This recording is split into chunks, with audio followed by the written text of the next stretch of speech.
ایک صاحب میرے پاس آئے اور مجھے کہنے لگے کہ علماء دیوبند کے جو عقیدے ہیں نا وہ شرکیہ ہیں، وہ غلط ہے. تو میں نے کہا ٹھیک ہے، میں بات کرنے کے لیے تیار ہوں، آ جاؤ. انہوں نے کہا میں آپ کے بابوں کو غلط ثابت کروں گا. میں نے کہا دیکھو، جب بھی بحث ہوتی ہے نا تو آپ میرے بابوں کو غلط ثابت کرنا تو میں پھر آپ کے بابوں کو غلط ثابت کروں گا، تو پھر بابا بابا بحث ہوگی. بابا black ship have you any wolf, وہ ہے نا. میں نے کہا اگر مجھ سے کرتے ہو، آپ مجھ پہ الزام لگاتے ہو میرے عقیدے غلط ہیں، تو پھر ہم آپس میں بحث کریں گے کہ تیرے غلط ہیں کہ میرے غلط ہیں.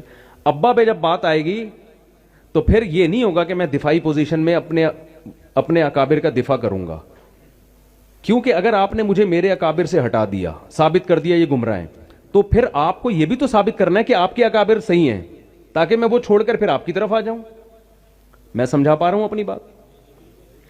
بھائی ایک آدمی کسی ادارے میں جاب کر رہا ہے، آپ اسے کہتے ہیں یہ ادارہ ٹھیک نہیں ہے، وہ کہتا ہے تو دکھا دے دوسرا ادارہ، میں اس کو چھوڑ کے وہاں چلا جاتا ہوں. میں نے کہا آپ ایسا کرو، یہ والے اکابر ہمارے ہو گئے غلط، آپ صحیح والے اکابر لے آؤ جن کو آپ مانتے ہو، جن کا سلسلہ محمد صلی اللہ علیہ وسلم تک ملتا ہو، تو میں کمپیئر کر کے دیکھ لوں گا یہ والے غلط ہو گئے تو وہ والے صحیح ہے، تو میں یہ چھوڑ کے کہاں چلا جاؤں گا؟ میں ان کو روحانی اکابر بنا لوں گا، اپنا روحانی باپ دادا بنا لوں گا.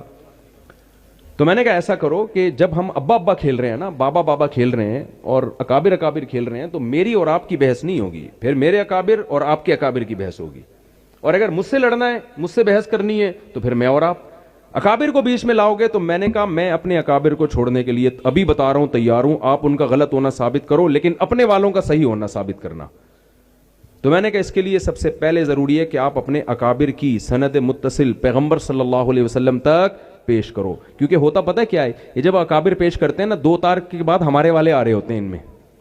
ہندوستان میں اسلام تو ہم لے کر آئے ہیں، ہمارے باپ دادے لے کر آئے ہیں. افغانستان، ہندوستان، ازبکستان، ایران، یہ تو سارے ہمارے اکابر اسلام لے کر آئے ہیں. وہ سارے غلط ہو گئے تو میں کہاں جاؤں گا بھائی؟ وہ دوسرا تو کیونکہ اکابر لیس ہونا، بابا لیس ہونا ایسے ہے جیسے باپ لیس ہو جانا. روحانی اعتبار سے یہ نسب میں گڑبڑ پیدا ہو جائے گی آپ کی. تو میں نے کہا آپ اپنے باپ دادا کی ایک لسٹ پیش کرو جو آپ کے مسلک پہ ہوں. آپ پھر ان کے وہ میں بھی پیش میں نے کہا میں تو 24 گھنٹے لگیں گے، میں پورا نکال کے آپ کے سامنے شجرہ پیش کر دوں گا.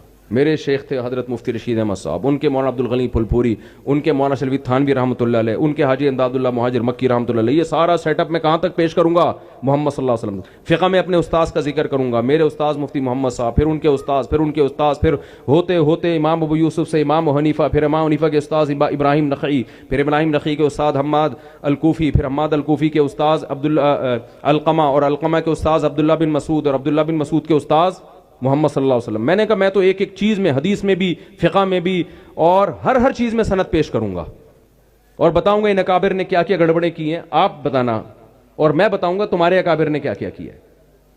عبارتوں کو غلط سلط رخ دے کے پیش کیا جاتا ہے. خیر، میں نے کہا لیکن بحث جب ہوگی تو میں اپنے اکابر کا، اور پھر آپ نے کس کا دفاع کرنا ہے؟ اپنے اکابر کا. تو آپ اکابر کی لسٹ لے کر آئیں. قیامت آ گئی ہے، مگر یہ جب میں بات کرتا ہوں کوئی اپنے اکابر کی لسٹ نہیں لاتا. کیوں نہیں لاتا پتہ ہے ہی نہیں. سارے ہمارے والے آ رہے ہوتے ہیں بیچ میں، جن پہ یہ صبح و شام الزام لگا رہے ہوتے ہیں. یہ جتنے باطل فرقے ہیں، اگر ان میں کسی کے پاس علم ہے تو ہمارے راستے سے آیا ہے. وہ اسلام ہمارے وجہ سے ملا ان لوگوں کو.